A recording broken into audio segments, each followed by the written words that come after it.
Now, it is pretty interesting that both products off of your boat and the Joel can be purchased and eaten on a nice plate right there. Yeah, literally steps from where we pull in. You're not including shipping, packaging. The product comes off the boat and it's as close as you can get.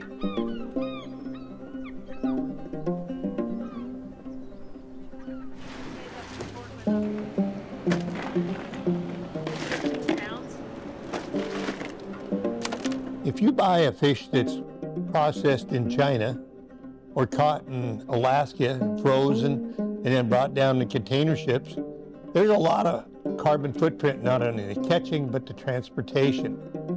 And then the packaging is another issue where, for me, I go out in the morning, I'm back in within 4 hours, take the fish off, and then by that evening, it's on your table.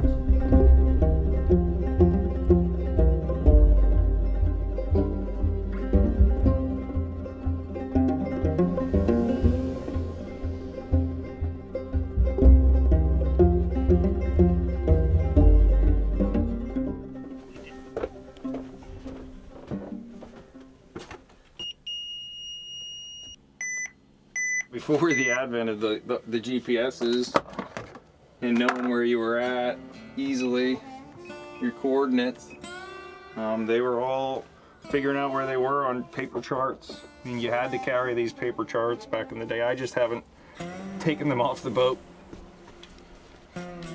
So this is literally where we land all our fish, either salmon or tuna. That you would call this a pit, and we'll hand line all our fish right here and land them on the back deck. It's really awesome to know that when we're in port here and we're sitting here, the restaurant a lot of my fish is going to is right there as local ocean. One of the coolest things is always seeing people's face when they see a fresh Chinook salmon. And when we offload them sometimes one by one off the boat, and people like to see that, and it's like, oh yeah, you can eat it right here, or you can buy it direct from somebody like myself now, and we can limit that carbon footprint of shipping it Midwest, overseas, anywhere, and we can actually, you can come directly and buy it. Or out of the case here at a restaurant, the case has your crab, my tuna. I mean, simply walking the fish up the dock. In order to catch fish, the herring that we catch in here now in spring makes our whole bait in the summer. Lingcod live on the bottom, but they're a jump feeder. When I'm using the bait, I usually try to get about 3 feet off the bottom. I promise you that the difference between a fresh piece of lingcod and a fresh piece of tilapia, the lingcod's a better flavored fish. The tilapia is raised in a pond.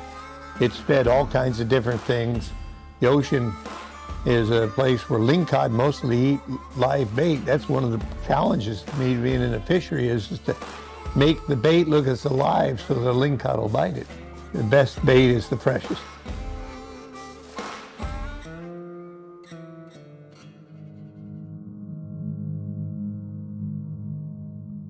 In the end, it's like the last wild protein that belongs to everybody, that we're fortunate enough to have the access to be the ones that go out and catch it and provide it. You can make that choice simply in your supermarket. Lingcod, it's a star here on the coast, but people will buy Chilean sea bass because they've seen it at a restaurant more. Oregon pink shrimp, we harvest tons of it.